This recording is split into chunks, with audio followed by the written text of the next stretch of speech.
PT Garuda Indonesia Tbk atau GIA memperoleh peringkat kredit ID Triple B dengan prospek stabil dari PT Pemeringkat Efek Indonesia atau Pevindo. Ya, peringkat ini mencerminkan peran strategis Garuda Indonesia bagi pemerintah Indonesia.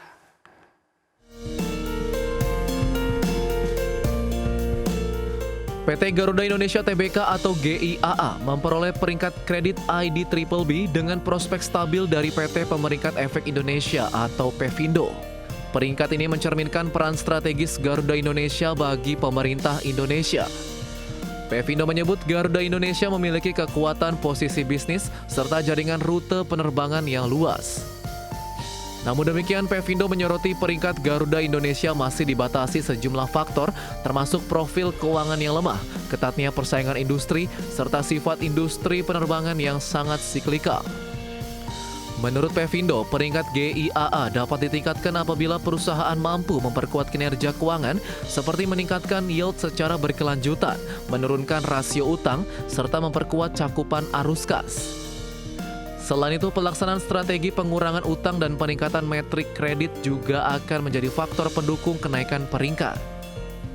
Sebaliknya, peringkat bisa diturunkan jika terjadi penurunan kinerja operasional yang signifikan, seperti merosotnya jumlah penumpang, tekanan pada tarif penerbangan, atau meningkatnya biaya operasional yang berdampak pada profitabilitas dan arus kas.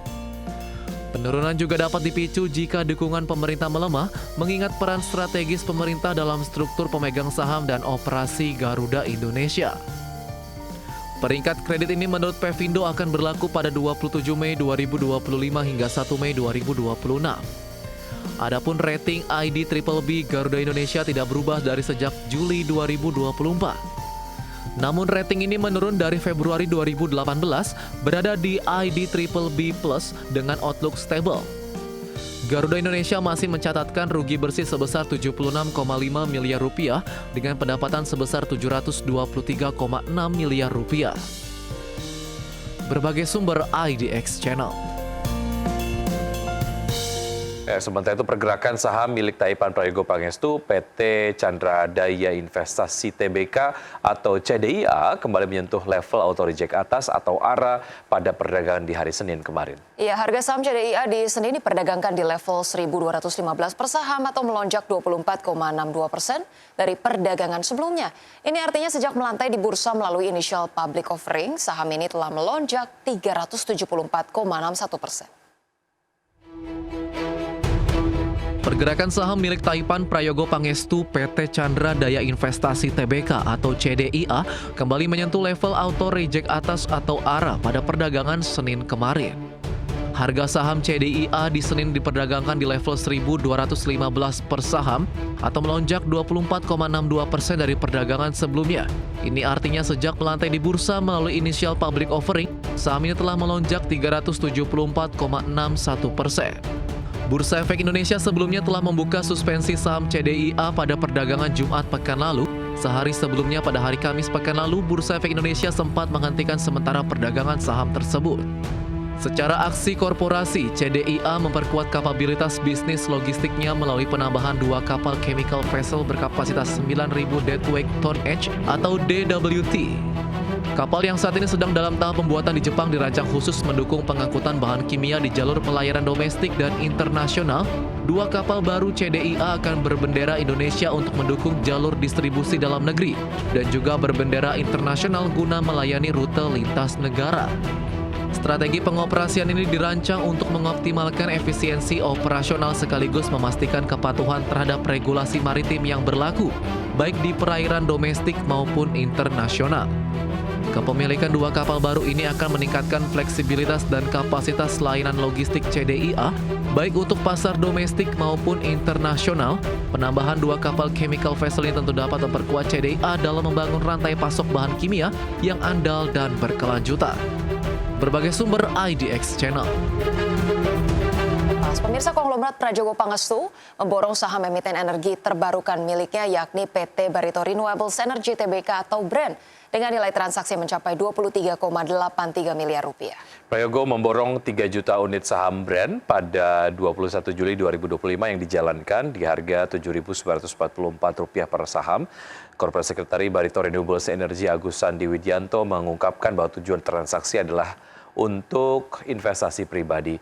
Seiring dengan pembelian saham tersebut, kepemilikan Prayogo di saham brand secara pribadi kian tebal menjadi 138,45 juta unit saham atau setara dengan 0,1%. Sebagai catatan, selain melalui kepemilikan pribadi, Prayogo juga menggenggam saham brand melalui Green Era Energy PTI dan PT Barito Pacific Tbk, di mana Green Era tercatat menggenggam 31,57 miliar unit atau 23,6%, sedangkan Barito Pacific menggenggam kepemilikan 86,51 miliar unit atau setara dengan 64,66%.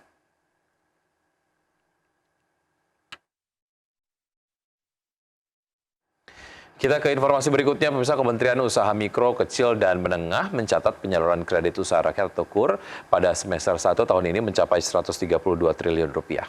Iya, angka ini terdiri dari KUR produksi yang meningkat 60% menjadi 79,6 triliun rupiah.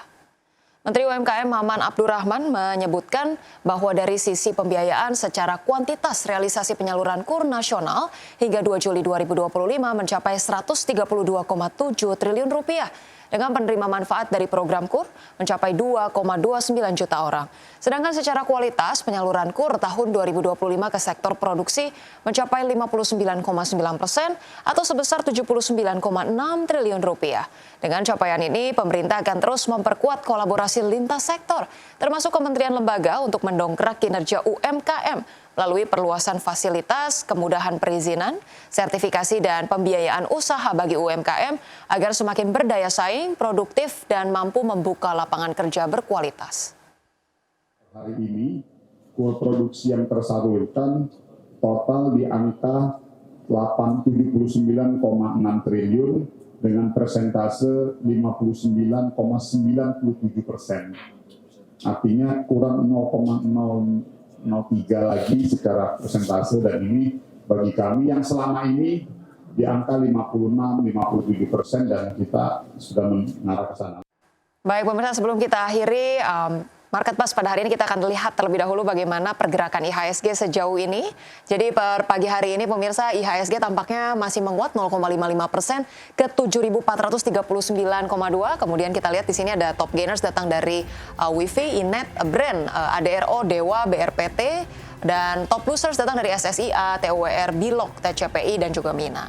Oke, pergerakan sektoral dipimpin oleh 3 sektor, setidaknya ada infrastruktur yang memimpin penguatan dengan penguatan 3,59%, kemudian juga ada sektor teknologi 1,35% dan basic industry 1,02%. Sementara saham-saham ataupun sektor-sektor yang mengalami pelemahan signifikan diantaranya adalah cyclical yang melemah 0,17%, kemudian sektor kesehatan melemah 0,14%.